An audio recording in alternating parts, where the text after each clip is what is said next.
나사렛 예수 그리스도의 보혈로 덮노라. 나사렛 예수 그리스도의 보혈로 덮노라. 아멘. 참으로 좋은 날입니다. 하나님의 은혜와 평강이 여러분의 심령과 가정에 충만히 임하시기를 간절히 축원합니다. 옆 사람한테 이렇게 얘기해 보실래요? 나는 당신의 좋은 친구가 되고 싶습니다.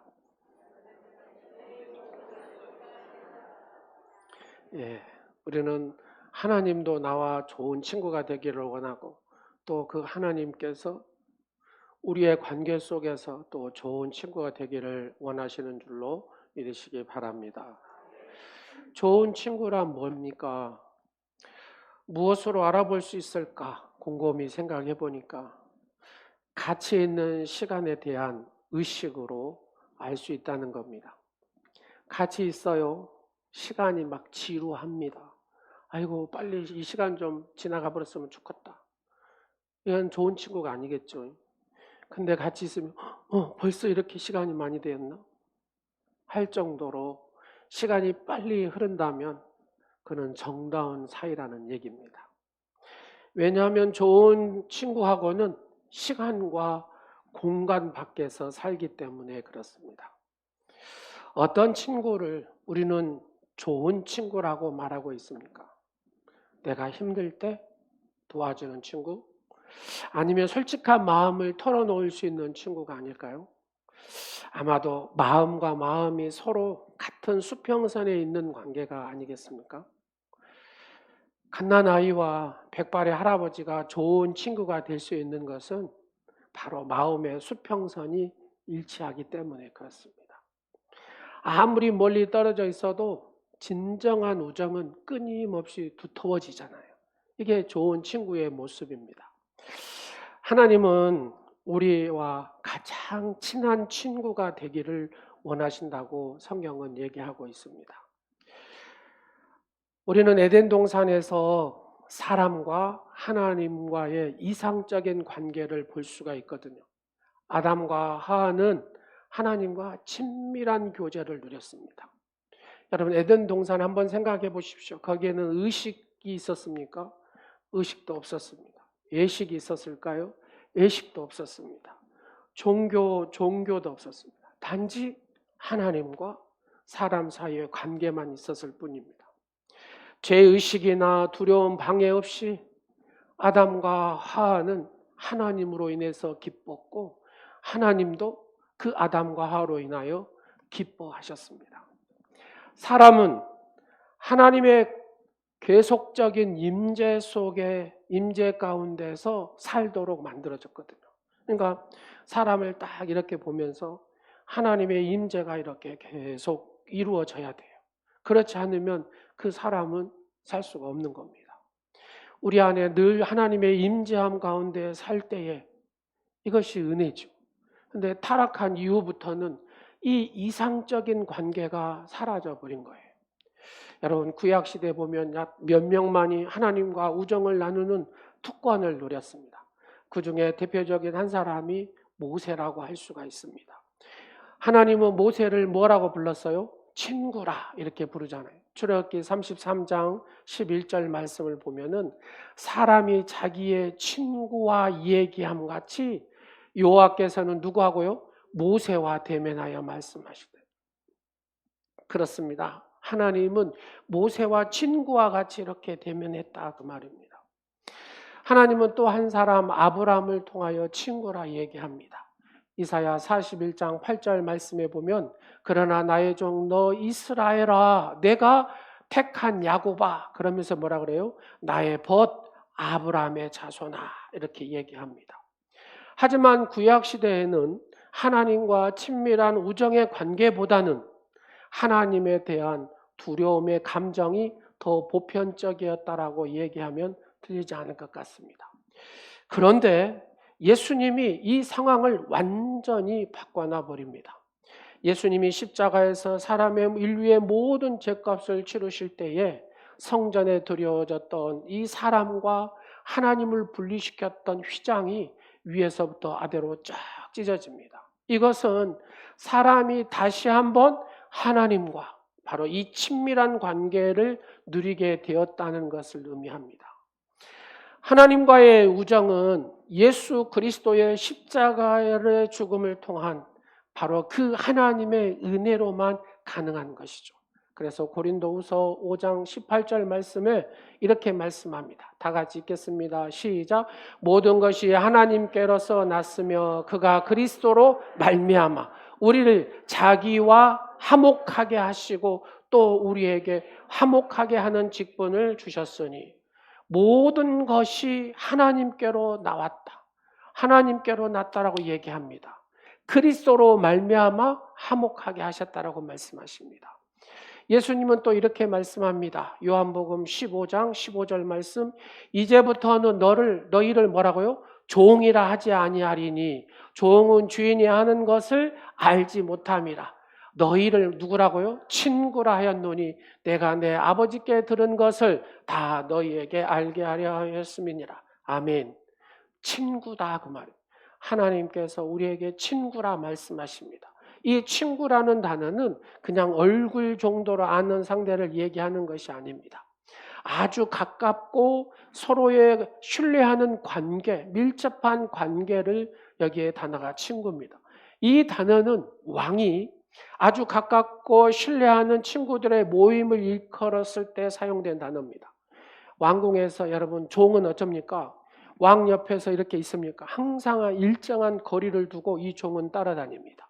그러나 친구는 왕과 늘 이렇게 밀접한 교제를 하고 즐기고 비밀의 얘기까지 하는 관계가 신뢰하는 친구죠. 하나님이 우리를 그러한 친한 친구로 두고 싶어 하신다 그 말입니다. 여러분 하나님의 친구가 되시겠습니까? 아멘 안 하신 분은 뭐다요?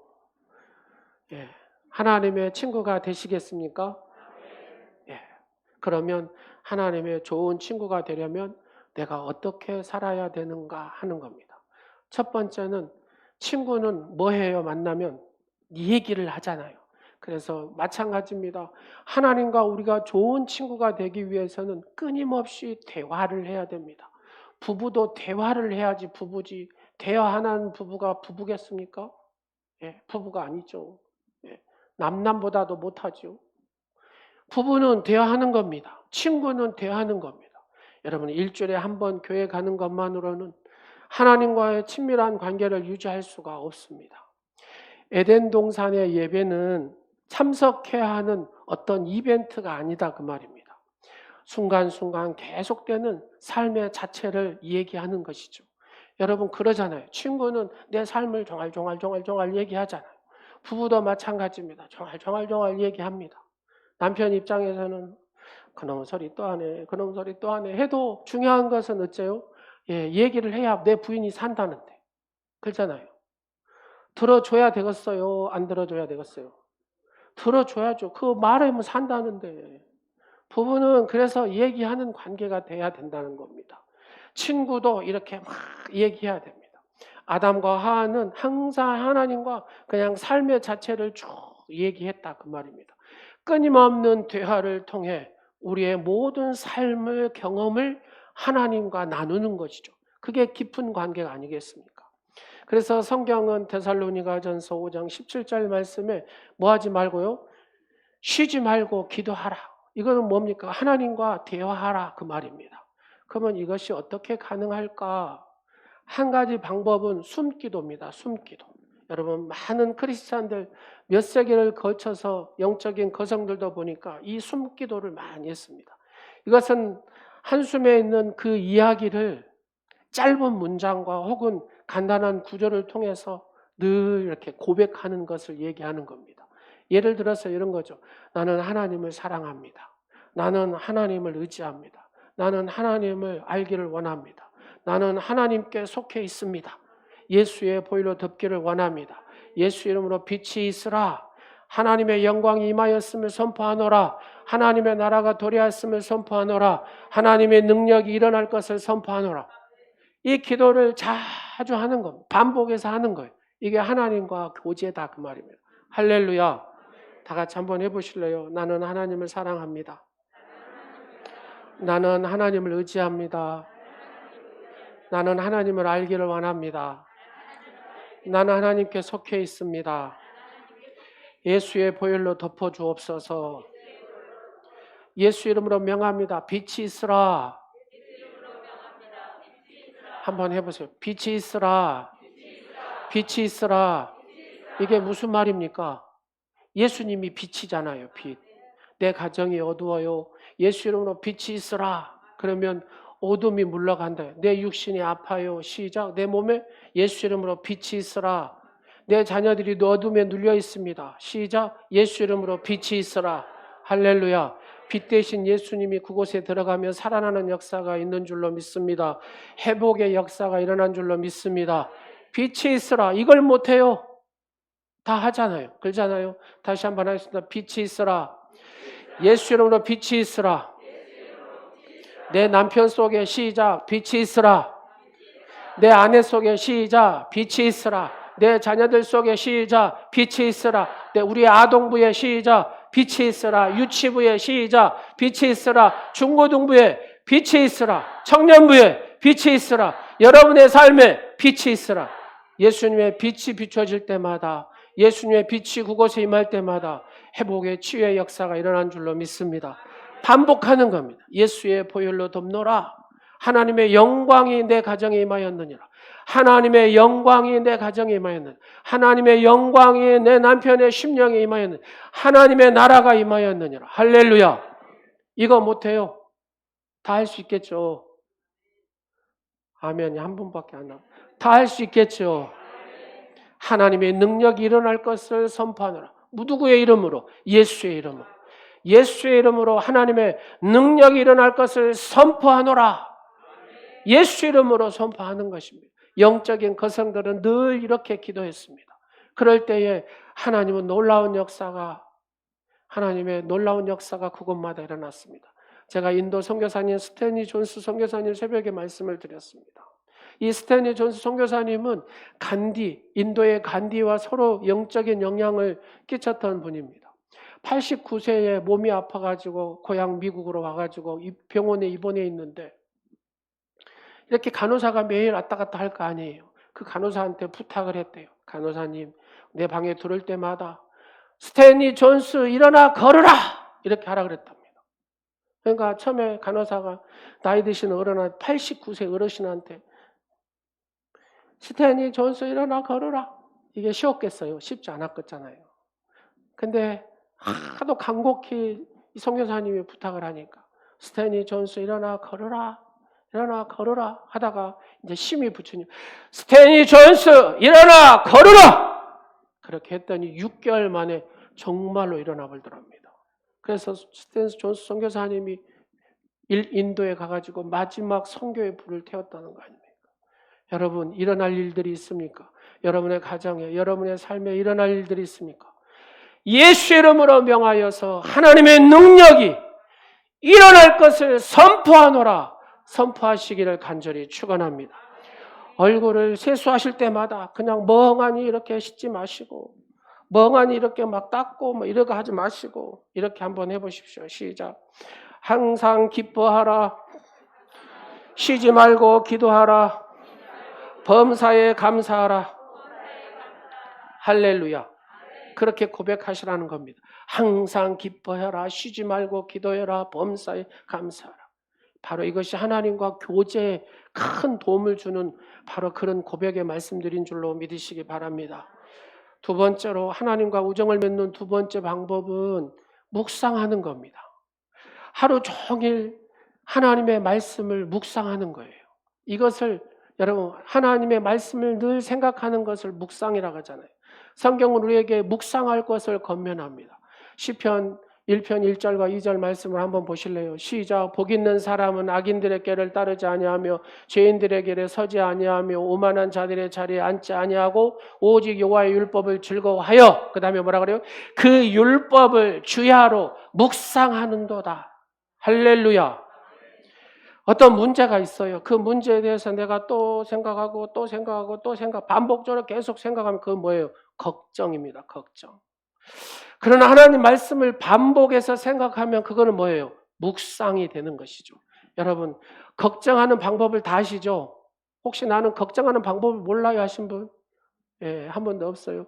걱정한 방법을 안다는 것은 그 걱정에 대해서 내가 또 반복해서 생각하고 하는 거잖아. 이걸 갖다가, 이 걱정을 갖다가 말씀으로 싹 집어넣는 거예요. 말씀으로. 두려워 말라. 딱 집어넣는 거예요. 그러면 두려워 말라. 내가 너와 함께 함이라. 두려워 말라. 내가 너와 함께. 이 걱정의 문제를 뽑아내고 두려워 말라. 내가 너와 함께 함이라. 이 말씀으로 바꿔서 집어넣으면은 걱정은 사라지고 여러분 그 말씀이 살아 움직이게 되는 줄로 믿으시기 바랍니다. 이게 묵상이다. 묵상. 아이고 내가 여기가 아파요. 묵상하는 겁니다. 어떻게 해요? 주여 예수님께서 채찍에 맞으심으로 나에게 나음을 주셨습니다. 믿습니다. 예수님의 채찍에 맞으심으로 나에게 나음을 주셨습니다. 지금 아픈 부에다 손을 얹어보세요. 자기 몸의 아픈 부에 손을 얹어보세요. 나는 썽썽해요. 그럼 가슴에 얹으세요. 네. 예수님께서 채찍에 맞으심으로 우리에게 나음을 주셨습니다. 그때는 나에게 나음을 주셨습니다 하는 겁니다. 다시 예수님께서 채찍에 맞으심으로 나음을 주셨습니다. 시작. 이것을 10번이고 20번이고 100번이고 묵상하는 겁니다. 그러면 그 말씀이 여러분의 몸을 치료하신 줄로 믿으시기 바랍니다. 그 말씀대로 되는 줄로 믿으시기 바랍니다. 말씀을 모르면 여러분 말씀을 모르면 하나님을 알아야 몰라요. 성경 1189장 여러분 이 말씀이 바로 하나님 얘기거든요. 근데 하나님 얘기를 모르는데 내가 어떻게 하나님을 알겠어요? 하나님 말씀을 모르면 말씀 실력이 없으면 하나님을 알지 못한다는 겁니다. 여러분 하나님을 알지 못하는 사람이 그분을 어떻게 사랑하겠습니까? 사랑을 못하지요. 그분을 사랑하지 않으면 그 하나님과 어떻게 우리가 친구가 될 수 있겠습니까? 그래서 우리는 하나님 말씀하는데 집중하고 말씀하는데 내 삶을 던져야 될 줄로 믿으시기 바랍니다. 왜요? 하나님께서 그 인생을 책임지시기 때문에 그렇습니다. 다윗이 어떤 사람입니까? 왜 다윗은 하나님과 가까운 친구가 되었습니까? 하나님의 이 말씀을 붙들었어요. 여러분 다윗이 이 말씀을 이렇게 이 말씀을 붙들었기 때문에 그 광야의 목동인 베두인 그냥 별 볼 일 없는 그 인생이 하나님이 인정한 인류의 첫 번째 왕이 되었구나. 하나님께서 다윗을 왜 이렇게 높이시고 모든 이름의 민족 앞에 무릎을 꿇게 하신 이유가 다 이렇구나. 이거를 금방 알 수 있습니다. 여러분, 여러분의 자녀들 그렇게 키우시길 원하시면 다윗이 한 것처럼 하면 됩니다. 시편 119편 97절 말씀을 보겠습니다. 시작. 내가 주의 법을 어찌 그리 사랑하는지요. 내가 그것이 뭐예요? 말씀, 하나님 말씀을 종일 작은 소리로 읊조리나이다. 할렐루야. 우리가 묵상하면 한마디로 한국말로는 이렇게 생각하고 묵상하고 이렇게 표현을 하지만 유대인들의 묵상은 읽는 겁니다. 듣는 것이 묵상입니다. 그러니까 성경을 읽고 잘 들어야 된다 그 말입니다. 디모데전서 4장 13절 말씀을 보면은 내가 이를 때까지 그 다음에 시작 읽는 것과 권하는 것과 가르치는 것에 뭐 했다고요? 전념하라. 여러분 묵상이라는 게 성경을 읽는 거예요. 읽는 거. 읽고 그 다음에 성경을 듣는 거. 이게 묵상이다 그 말입니다. 자, 적용을 한번 해보겠습니다. 셀이 모였어요. 여러분 이제 셀 모임들 하시잖아요. 셀이 모였는데 굳이 이제 여러분 자료를 다 드리지만 그래도 내가 설교하기가 조금 그래요. 그러면은 이걸 하십시오. 여러분 스마트폰에 보면은 공동체 성경 읽기가 있어요. 드라마식으로 하는 게. 그 자료가 굉장히 잘 돼 있더라고요. 하나님 또 그걸 보게 하시고 또 하시는 것 같아요. 그냥 시작할 때 딱 이렇게 모여요. 그러면 또 누구 기도하면 맨 셀 리더만 기도하고 있잖아요. 그러지 마시고 우리가 시편 1편으로 시편이 다 기도문이잖아요. 시편 1편을 들읍시다. 시편 1편 딱 들으면 복 있는 사람은 쫙 이거 나오잖아요. 그러면은 1편을 딱 들으면 마지막 시작 합창해서 시작 아멘 딱 하시면 그러면 시작 기도예요 이게. 그리고 나서 우리가 좀 믿음에 대한 얘기를 좀 알았으면 좋겠다. 그러면 이제 노마서를 읽어야 돼. 그 노마서 1장을 딱 들어요. 그러면은 노마서 쫙 나올 거 아니에요. 그러면 같이 따라서 읽든지. 그래서 같이 합심해서 한 몸으로 하는 겁니다. 그러고 나서 말씀을 이제 읽었으니까 빨간 볼펜으로 읽으면서 이게 중요한, 나한테 이렇게 필이 온다 그 말입니다. 성령께서 그 말씀 읽을 때 온 거예요. 그러면 체크를 해놨다가 그거 가지고 이 말씀 읽고 집사님은 뭘 느끼셨어요? 뭘 깨달았어요? 이런 거 다 있을 거 아니에요. 그럼 한마디씩 하는 거예요. 이게 나눔이다 그 말, 나눔. 그러고 나서 끝나는 기도는 어떻게 해요? 또 시편 한 편을 또 틀어요. 그러면 그 기도니까 그걸로 끝내면 되는 겁니다. 여러분, 말씀을 읽으면은 생각이 여러 개 예수로 채워지는 거잖아요. 하나님 말씀이 곧 육신으로 오신 분이 예수님이기 때문에 말씀을 읽고 말씀을 듣고 말씀을 되새기면 예수로 채워지는 거예요. 자, 한번 하겠습니다. 예수로 채워지는 사람은 생각이 달라요? 말이 달라요? 여러분, 이 말씀이 채워지면 공동체 안에서 나를 검증하는 겁니다. 검증. 어떻게 해요? 예전에는 말이 좀 그냥 비난하고 불평하고 이런 말만 했어. 근데 말씀으로 채워지니까는 늘 긍정적이 되고 늘 격려하고 사랑의 말을 하는 거예요. 그런데 다른 사람이 긁었죠. 집사님 언어가 달라졌어요. 이게 뭐예요? 공동체 안에서 검증받는 거다 그 말입니다. 산에 가서 신령한 것을 받는 게 아니라 바로 이 말씀을 읽고 묵상하고 늘 공동체 안에서 말씀을 딱 하면 서로 이 셀 안에서의 공동체에서 아이고 권사님의 생각이 달라지셨네요. 말하는 것이 달라지셨네요. 삶에 헌신하는 모습이 달라지셨네요. 이게 공동체 안에서 검증받는 일이다 그 말입니다. 그러잖아요. 산에 가가지고 귀신이 너 많이 달라졌다. 그걸 듣기를 원합니까? 아니면 공동체 안에서 그걸 듣기를 원하십니까? 다른 데가 아닙니다. 우리는 공동체 안에서 말씀이 훈련이 되어 있으면 여기 교회 안에서 셀 안에서 인정받고 당신의 말이 달라졌습니다. 생각이 달랐습니다. 행동이 달라졌습니다. 이렇게 돼야 된다는 거예요. 그것이 또 가정에서 검증돼야 되지 않겠습니까? 가정에서 남편이 아내를 보면서 당신이 너무 달라졌어. 왜 이렇게 예뻐? 할렐루야. 근데 말씀이 나를 움직이지 않으면요, 말씀이 떠나버리면, 내가 말씀같이 함께하지 않으면 무슨 병이 생기냐면요, 간단하게 호세아 선지자를 우리가 생각합니다. 호세아는 이스라엘 총체적 난국, 바로 이 제약상을 고발하거든요. 이스라엘 백성이 하나님 말씀을 멀리하니까 무슨 일이 벌어지냐면 딱 이 말씀 한 절로 요약합니다. 호세아서 4장 2절 시작. 오직 저주와 속임과 살인과 도둑질과 간음뿐이요 포악하여 피를 뒤이음이라. 여러분, 하나님의 말씀이 떠나버린 가정, 하나님 말씀이 떠나버린 인생은 딱 이 순서로 가는 겁니다. 저주를 받아서 맨 속이고 살인하고 도둑질하고 간음하고 포악하고 피가 그 가정에 계속 뒤이어가는 겁니다. 이 저주를 끊어내야 돼요. 예수 이름으로. 주의 말씀이 살아 움직이도록 그 심령에 그 가정에 주의 말씀이 살아 움직이도록 계속해서 묵상해야 된다 그 말입니다. 그 민족에게 하나님의 말씀이 움직이는 그 민족은 복을 받게 되는 줄로 믿으시기 바랍니다. 거룩하게 되는 줄로 믿으시기 바랍니다. 그러면 이렇게 타락한 이유가 뭐냐? 하나님을 아는 지식이 부족했다라고 성경은 얘기하죠. 호사야 4장 6절 말씀 반복해서 합니다. 시작. 내 백성이 지식이 없으므로, 이 지식이 없다는 건 뭐예요? 하나님 말씀이 그 속에 없다 그 말입니다. 그래서 망하는도다. 내가 지식을 버렸으니, 네가 하나님 말씀을 버렸으니 나도 너를 버려 내 제사장이 되지 못하게 할 것이고, 이건 하나님 백성이 되지 못하게 한다는 겁니다. 내가 내 하나님의 무엇을? 율법, 말씀을 잊었다. 그 다음에 뭐라 그래요? 나도 내 자녀들을 잊어버리리라. 하나님 말씀을 떠난 인생은 하나님과 연결될래야 연결될 수가 없어요. 여러분, 하나님 말씀을 계속 묵상해야 되겠습니까? 안 해야 되겠습니까? 하나님 말씀을 읽어야 되겠습니까? 안 읽어야 되겠습니까? 하나님 말씀을 들어야 되겠습니까? 안 들어야 되겠습니까? 하나님 말씀으로, 예수로, 하나님 말씀 채우는 것이 예수로 채우는 거다 그 말입니다.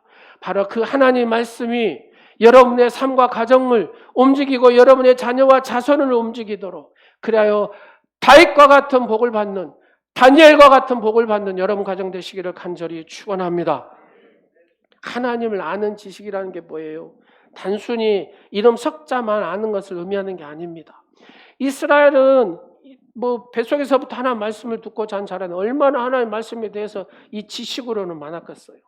그러나 그들이 제대로 못 알았다는 것은 뭐냐면은 하나님 말씀을 통하여 하나님의 사랑의 깊이를 몰랐다는 거예요. 하나님의 크신 능력의 크심을 알지 못했고, 하나님의 지혜의 우매함을 알지 못했고, 하나님의 거룩에 대한 두려움에 대한 그들에게는 확신이 없었다, 그 말입니다. 그래서 이스라엘의 타락은 바로 이 하나님에 대한 바른 지식이 없어서 그렇게 타락하고 저주를 받을 수밖에 없었다는 얘기가 성경의 얘기입니다. 그래도 하나님의 사랑은 그들을 놓지 않으려고 애쓰고 힘쓰는 하나님의 열심을 바라봅니다. 세 번째로, 하나님과 이게 우정이, 아름다운 우정을 만들기 위해서는 정직해야 됩니다. 하나님과 더 깊은 우정을 쌓으려면 우리는 정직해야 됩니다. 우리의 잘못에 대해서 내가 정직하게 고백을 해야 됩니다. 하나님 우리에게 야, 너는 완벽해야 된다, 완벽해야 된다, 이렇게 말하지 않습니다. 하나님 우리에게 뭐 하라고요? 정직해야 된다라고 얘기합니다. 성경 속의 하나님의 친구들, 그들은 누구도 완벽하지 않았습니다. 여러분, 다윗이 완벽한 사람인가? 아브라함이 완벽한 사람인가? 모세가 완벽한 사람인가? 가만히 한번 뜯어놓고 생각해 보실래요? 다윗을 한번 봐보십시오. 남의 아내를 그때요, 그렇게 하나님 마음이 아픈 사람이 어느 순간에 딱 하나님과 멀어지는 그 순간에 여인을 취하잖아요. 밧세바를 취하고 또 그 밧세바의 남편까지 죽이는 완벽하지 않은 자였습니다. 그러나 그가 다시 돌이키고 회개하고 하나님 앞에 서죠. 여러분, 그 다음에 한번 봐보십시오. 아브라함은 아내도 팔아먹었잖아요. 적어도 나는 아내는 안 팔아먹었습니다. 그렇잖아요. 근데 그는 믿음의 조상이었습니다. 인간은 완벽할 수가 없다, 그 말입니다. 근데 하나님은 우리에게 완벽을 기대하지 않습니다. 뭘 기대합니까? 정직하라는 겁니다. 만일 하나님과의 우정에 필요한 것이 완벽이라면 어느 누구도 하나님과 친구가 될 수가 없습니다. 정직할 때 우리는 하나님과의 친구가 되는 줄로 믿으시기 바랍니다. 우리의 죄가 어떻게 용서를 받았습니까? 이겁니다. 요한일서 1장 9절 말씀 한번 보겠습니다.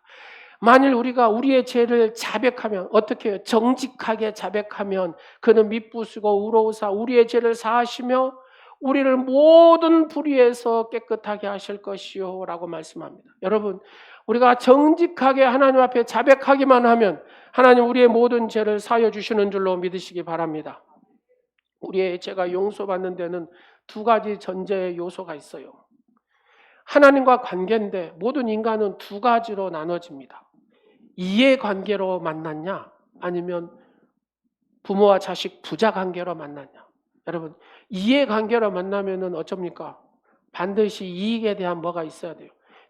내가 빚을 졌다면 빚을 갚아야 이게 회복이 되는 거지. 나 용서해 주세요, 돈 없으니까 하고 끝내버리면 이게 관계 회복이 돼요, 안 돼요? 안 돼요. 반드시 빚을 갚고 또 거기에 대한 이자도 주고 해야 관계가 회복이 된다. 이게 이해관계다, 그 말입니다. 부자의 관계는 이렇습니다. 아무리 잘못했다 할지라도 아빠 내가 잘못했어요, 엄마 내가 잘못했어요 하고 자녀가 정직하게 고백하기만 하면 용서해, 안 해요? 다 용서하잖아요. 하나님 잘못했습니다 라고 고백을 드리면 하나님은 그 정직한 그 고백을 들으시고 우리를 용서하시고 회복시켜 주시는 줄로 믿으시기 바랍니다. 자, 한번 따라하시면, 뻔뻔스러워도 모렴치해도 하나님 내가 잘못했습니다. 아버지 내가 잘못했습니다. 엄마 내가 잘못했어요. 정직하게만 하면 어쩐다고요? 용서하신다고 말해요. 용서하신다고. 하나님 앞에서 우리가 정직해야 될 줄로 믿습니다. 우리가 정직에 대한 영상, 한국 유리하면 이분입니다. 최태섭 장로님 얘기를 영상으로 보겠습니다.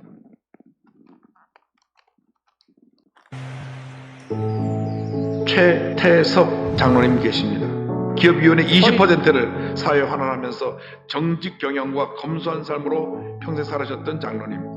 평안북도 출신으로 오산학교 출신이신데 학교를 졸업하고 만주, 중국, 일본을 중개하는 무역업을 시작했는데 유명한 에피소드가 있습니다. 일본에서 콩을 싸게 사서 만주를 거쳐 중국으로 수출하는데 갑자기 콩값이 폭등을 했어요. 보통 중개들은 다시 계약을 해서 비싼 값을 받았는데 본인은 내가 이익을 더 취하려고 약속했던 것을 위반할 수 없다. 그래서 원래 계약대로 그들에게 콩을 납품했습니다. 값을 올려받았으면 당시 가격으로 쌀 4만 가마니 정도 수입이 더 있을 텐데 계약했던 대로 콩을 납품해 주니까 중국 사람들이 감동을 했어요. 저 사람 믿을 만한 사람이다. 저 사람은 뭘 믿고 맡겨도 된다. 신뢰를 통하여서 더 그의 무역업이 잘 되게 되었습니다. 당시의 상황에 대해서 그런 고백합니다. 기독교인이면 누구보다 정직하게 살아야 될 것이 아니냐. 남에게 신뢰를 받지 못하는 사람이 어찌 하나님 앞에 설 수 있겠느냐. 양심적인 기업인이 되어야 한다. 그 사건 이후 나의 경영신조는 신용과 인화단결이 되었다. 이것은 믿음과 사랑이라는 기독교 정신의 또 다른 표현이다. 광복 이후 만주에 중국 공산군이 들어오면서 대부분 사업가들이 붙잡혀 인민재판에서 사형에 처했지만 그는 함께했던 중국 노동자들이 자발적으로 나서 그를 변호해 줌으로 말미암아 사형을 면하게 되고 무사히 남한에 내려오게 됐습니다. 서울에서 사업을 시작하던 중 6.25 전쟁이 일어났습니다. 1.45 테러 이제 다 피나가게 됐는데 은행 대출을 갚아야 될 때가 됐어요. 그래서 은행 가서 돈을 갚으러 왔다 그러니까 은행 직원이 지금 피난 중인데 나중에 갚아도 되지 않냐고. 그때 돈을 갚아야 말했습니다. 아무리 전쟁 중이라도 약속은 지켜야지요. 이것이 은행업계에 소문이 났습니다. 그래서 그 후에 원양어선을 구입하러 갔을 때 무담보로 거금 2억을 융자받게 되었고 계속해서 그의 사회 번창에서 한국 유리를 창설하고 유리 산업을 선진국 수준으로 끌어올려서 40년 만에 이 유리를 수입하던 나라에서 수출하는 나라로 바뀌게 되었습니다. 군사정권이 들어와서 그룹 총수들의 비리를 조사하기에 가택 수사할 때에도 그 집에서는 금붙이 한 조각이 나오지 않아서 조사로 왔던 조사관들이 혀를 둘렀다고 합니다. 많은 기독교 학교를 후원하고 각종 구제사업에 앞장섰습니다. 하나님 앞에 서서 한평생 살았던 그런 고백합니다. 무슨 일이 있어도 주일 예배는 빠지지 않는다는 것이 나의 신조다. 그러나 더 중요한 것은 생활이 예배가 되어야 한다는 것이다. 나에게 있어 모든 판단의 최종적 기준은 기독교 정신이다. 기독교 정신의 핵심은 사랑이라고 생각한다. 만일 사랑을 하지 않는다면 큰 돈과 많은 배움은 아무 소용이 없다. 여러분 하나님 앞에서 바르게 사시기 바랍니다. 하나님께서 은혜를 내려줄 것입니다. 하나님을 경외하고 주님 뜻대로 살아갈 때 하나님의 은혜가 임하고 축복이 임하게 될 것입니다. 영원히 변치 않은 하나님을 믿고 의지함으로 승리하는 삶을 살아가는 여러분 모두가 되기를 바랍니다. 시편 11편 7절 말씀을 봅니다. 여호와는 의로우사 의로운 일을 좋아하시나니 정직한 자는 그의 얼굴을 배우리이다. 여러분, 내가 정직할 때 하나님을 배울 수 있는 줄로 믿으시기 바랍니다. 네 번째로 하나님과 우리의 우정을 돈독하기 위해서는 하나님이 소중히 여기시는 것을 나도 소중히 여길 줄 알 때 참다운 하나님의 친구가 되는 줄로 믿으시기 바랍니다. 상대방에게 중요한 것에 대한 것은 뭐예요? 함께 마음을 같이 하는 거잖아요. 하나님이 진정한 친구가 될 수 있도록 하나님께서 신경 쓰는 것, 하나님께서 뭘 신경 쓰지? 그러면 나도 하나님이 신경 쓰시는 부분에 대해 나도 신경을 쓰는 거예요. 하나님이 슬퍼하시는 문제, 이걸 보면 하나님은 슬퍼하세요. 그러면 나도 함께 그 마음을 가지고 함께 슬퍼하는 거예요. 하나님을 기쁘시게 하는 것에 대해서 나도 함께 기뻐하게 될 때 이게 친구다 그 말입니다. 가장 좋은 예를 또 한 분을 들으면 바울입니다. 바울은 하나님의 관심거리는 늘 바울의 관심거리가 되었고 하나님의 열정이 이 바울의 열정이 되었습니다. 사랑하는 여러분, 하나님의 관심거리가 여러분의 관심거리가 되시기를 간절히 축원합니다. 하나님의 이 열정이 여러분의 열정이 되시기를 간절히 축원합니다. 그래서 고린도후서 11장 2절 말씀에 바울은 이렇게 표현합니다. 내가 하나님의 열심으로 너희를 위하여 열심을 내노니 내가 너희를 정결한 처녀로 한 남편인 예수 그리스도께 드리려고 중매함이라. 이렇게 얘기합니다. 제 7살의 기억입니다. 이제는 말할 수 있다. 자, 거의 그분들이 다 돌아가셨어요. 제 아버지는 예수병원, 전주 예수병원에 선교사님들한테 의술을 배우고 뭐 약 이런 것들을 다 배워서 여하튼 어떤 정치인을 만나서 저기 신안 장산도라는 섬까지 들어가게 됐습니다. 그래서 제 언어도 이 어렸을 때 자라왔을 때 이 장산의 언어다 보니까 그렇게 고치려고 해도 이게 잘 안 고쳐져요. 근데 저희 아버님은 이제 선교사님들 배운 대로 가서 약도 이렇게 팔았지만 병도 잘 봤어요. 수술도 하고. 제 이마도 아버님이 꼬맸거든요. 뭐 아이를 낳는다면 산파도 하고. 하여튼 섬에서 종합병원이죠. 종합병원. 약국과 뭐 종합병원 역할을 다 했습니다. 그러다 보니까 저희 집은 항상 그 섬에 중앙 섹터가 있어서 나이를 아버님보다 많이 드신 분들은 다 형님, 그래서 저희들은 전부 다 그분들한테 큰아버지라 그랬어요. 저희 아버님보다 나이가 적은 분들은 전부 다 작은 아버지가 되고, 그리고 나이가 좀 더 많은 여자분들은 다 큰엄마가 되고, 나이가 적으면 작은 엄마가 됐습니다. 그래서 저희 집은 하루도 멀도 하지 않고 늘 잔치집이었습니다. 막 사람들이 바글바글 항상 술이 움직이기 시작하고, 그래서 어른들 노는 모습들 그런 것들을 늘 보게 됐습니다. 근데 그 많던 사람들이요, 늘 우리 집에서 그냥 그렇게 했던 사람들이, 저희 아버님이 43살에 돌아가셨거든요. 왜요? 계속 형님 동생 하면서 술, 어디 또 뭐 병 보러 가도 왕진 갔다 술 막 이러다 보니까 술로 결국은 간이 부어서 돌아가셨어요. 그렇게 하루는 멀다 하고 찾아왔던 분들이 아버님 장례식 때 보니까 한 번도 없더라고요. 한 번도 없어요. 저의 7살의 기억은 그렇습니다. 친구라는 게 술 친구는 별 볼 일 없는 거구나. 근데요, 저희 아버님 돌아가시면 20살까지 예수님 믿고 이제 방탕하고 살다가 마지막 절기에 이제 이 복음을 받아들이게 되고, 그리고 임종 일주일여 쪽쪽쪽 두는데,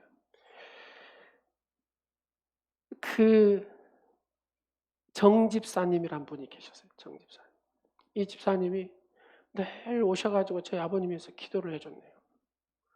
또 금식도 해주셨어요. 금식도. 제 7살의 기억이에요.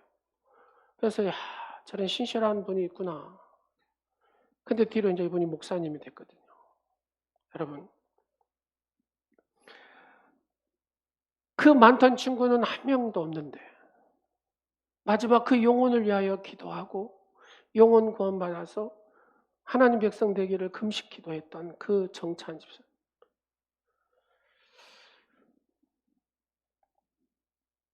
제 마음속에 우리 아버님의 진정한 친구는 그 정집사님이었구나. 여러분, 베드로가 예수님 만난 가운데 쭉 했던 그 사건을 다윗과 요나단이 노래로 만든 곡이 있습니다. 친구의 고백이라고. 제가 코로나에 한 주간 누워 있을 때 여러분들은 저의 친구가 되어주셨습니다. 위로자가 되어주셨습니다.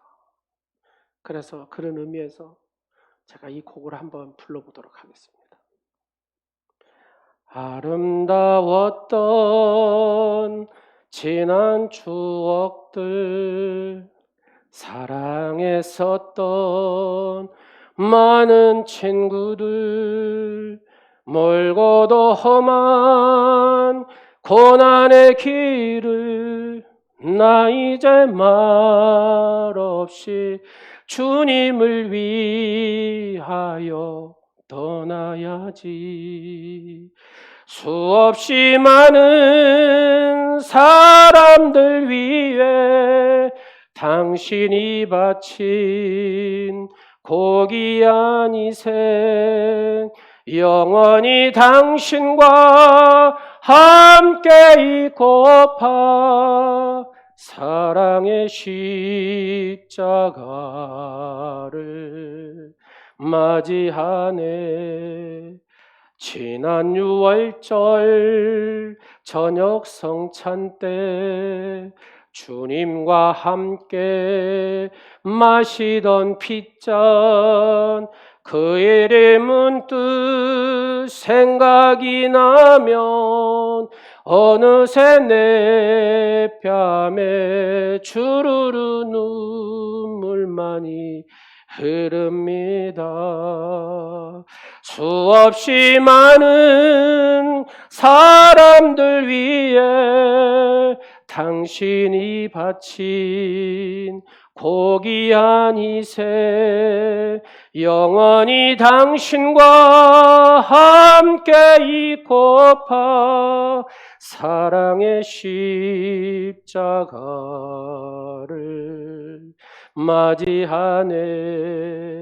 새벽 다굴 때 난 괴로웠어. 풍랑이 일면 난 무서웠어. 하지만 이젠 두렵지 않아. 이 세상 끝까지 주님을 위하여 죽을 텐데. 수없이 많은 사람들 위해 당신이 바친 고귀한 희생, 영원히 당신과 함께 있고파 사랑의 십자가를 맞이하네. 나를 위하여 십자가에 못 박혀 죽으신 예수님이 나의 친구가 되어주셨던 것처럼 여러분도 아프고 힘들어하고 연약하여서 넘어져 있는 그분들의 친구가 되어주시기를 간절히 축원합니다. 하나님이 가장 관심을 기울이시는 것이 무엇입니까? 그분의 백성을 되찾는 것입니다. 잃어버린 자녀를 찾는 것입니다. 저는 정찬 집사님 평생에 잊을 수가 없습니다. 목사님이 되셔서 지금 하늘나라에 가셨지만 그 두 분은 아름다운 만남, 친구로서 천국에서 그렇게 지금 저희 아버님하고 만나고 계실 겁니다. 오 선생님 그때 그렇게 아프고 했을 때 오 선생을 위해서 이렇게 기도했고, 또 아버님을 내가 정말로 영적으로 하나님을 붙잡을까 말까 하는 그 순간에 당신의 기도가 있었기에 내가 하나님을 붙들어서 이렇게 부끄러운 구원이라도 받고 천국에서 이렇게 당신을 만나게 됐다고 그런 고백들을 하지 않겠어요? 예수님의 이 땅에 오신 이유가 바로 그것이잖아요. 말씀을 마치도록 하겠습니다. 우리는 그 무엇보다도 하나님과 우정을 열망해야 됩니다. 그래야 이 코로나 시국에 여러분의 정말로 힘든 이 상황 속에서 이겨낼 수 있습니다. 그렇지 않으면 하나님의 말씀이 멀어지는 순간부터 우리는 저주와 또 죄악에 빠져서 살 수밖에 없기 때문에 그렇습니다. 우리가 원하는 만큼 하나님과 가까워질 수가 있거든요. 그러잖아요. 즉 하나님과 친밀한 관계는 우연이 아니라 나의 선택해야 됩니다. 내가 의도적으로 하나님을 사모하고 순간순간 숨기도를 하면서 하나님과 깊은 관계를 맺을 때 그 말씀이 능력이기 때문에 여러분을 치료하고 회복시키고 하나님의 놀라우신 사랑으로 여러분을 붙들 줄로 믿습니다. 기도하겠습니다. 하나님 아버지, 우리를 친구 삼아 주셔서 감사합니다. 사랑의 친구 되신 하나님, 하나님이 신경 쓰시는 부분에 대해서도 저도 열심히 신경 쓰겠습니다. 하나님이 슬퍼하시는 문제에 대해서도 함께 슬퍼하며 그렇게 살기를 원합니다. 하나님을 기쁘시게 하는 것에 대해 열심히 나도 함께 기뻐하는 일에 최선을 다하겠습니다. 이렇게 고백하는 우리 온누리 모든 지체들이 되게 하여 주옵소서. 하나님의 간신거리, 나의 간신거리가 되고 하나님의 열정이 나의 열정이 되어서 하나님의 나라와 영광을 위하여 존귀하게 쓰임받는 하나님의 사람들이 다 되게 하옵소서. 예수님의 이름으로 기도드립니다. 아멘. 찬송가 92장.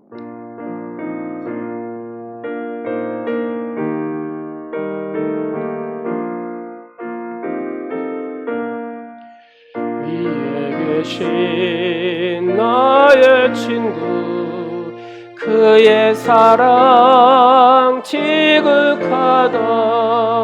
이는 예수 그리스도 나의 구주, 나의 친구, 사랑하는 나의 친구, 늘 가까이 계시도다.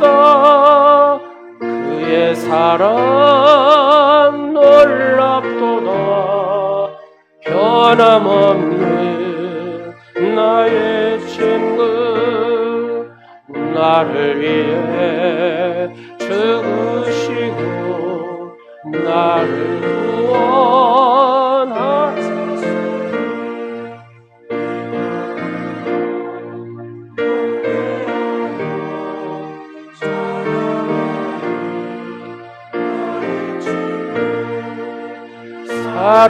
사랑하는 나의 친구, 늘 가까이 계시도다. 그의 사랑 놀랍도다. 변함없는 나의 친구, 내 마음속에 늘 계시고 영원토록 함께하네. 같이 되어 하나 되리. 포도나무 나의 친구, 사랑하는 나의 친구, 늘 가까이 계시도다. 그의 사랑 놀랍도다. 변함없는 나의 친구, 그날이와 황금길에 그의 영광 바라보며 그의 팔로 날 안을 때 만나보리. 나의 친구, 사랑하는 나의 친구, 늘 가까이 계시도다. 그의 사랑 놀랍도다. 변함없는 나의 친구. 무엇이든지 용납하는 마음으로 남을 대접하라고 말씀하신 하나님 아버지, 하나님은 우리의 남이 아니시고 우리의 살아계신 아버지시니 항상 감사하는 마음으로 귀한 예물을 드리게 하심을 감사드립니다. 매주일 봉헌하는 예물이 더 아름다워지게 하시고 심일조 예물이 더 많아지도록 하나님 복을 주시옵시고 감사 예물이 더 넘치게 하옵소서. 성도들이 기도하면서 드리는 소원 예물이 향기롭게 하여 주시옵소서. 시간을 드리며 몸으로 하나님의 사역을 감당하는 일꾼들에게도 하나님의 크신 은혜를 내려 주옵소서. 어린 영혼들을 가르치며 수고하는 교사 선생님들을 기억하시고 찬양팀을 기억하시고 찬양대에 수고하는 대원들을 기억하시고 강단을 꽃을 아름답게 장식하는 손길들을 기억하시고 각각의 자리에서 헌신하는 귀한 손길들을 아버지 복을 더하여 주시옵소서. 그리고 교회 곳곳에서 주일에 힘쓰는 많은 성도들에게 복의 복을 더하시옵소서. 감사한 마음으로 드리는 헌금을 받으신 하나님 아버지, 감사한 마음이 없는 헌금은 하나님께서 용납하지 않으신다고 말씀하셨사오니 아버지 늘 감사함으로 진심으로 하나님 앞에 드리는 복된 성도들이 다 되게 하여 주옵소서. 우리에게 생명이 붙어있는 사실과 가족이 건강한 일과 일터가 있어서 돈을 벌 수 있는데 감사하고 넉넉한 마음으로 풍부한 감사의 예물을 드리는 저희들의 삶에 늘 감사하고 우리의 모든 삶의 전반부에 하나님이 주관하시고 함께 하심에 늘 감사하는 복된 성도들이 되게 하옵소서. 위로의 성령님께서 함께 하시고 늘 세상에서 헤매는 자가 되지 않게 하시고 하나님 안에서 말씀 안에서 주님 안에서 승리하는 자가 되게 하여 주옵소서. 아무것도 염려하지 말라고 말씀하시는 하나님의 음성을 믿고 나아가는 우리 오늘의 모든 지체들이 되게 하옵소서. 예수님의 이름으로 축복하오며 지금은 우리 구주 예수 그리스도의 은혜와 하나님 아버지의 끝없는 사랑하심과 성령님의 강화 감동 위로 충만 교통하심이 우리의 각자의 삶을 통해 하나님의 위대하심을 나타내므로 하나님의 좋은 친구로서의 삶을 살기로 다짐하며 나아가는 복된 성도들이 되기를 간절히 축원하옵나이다. 아멘.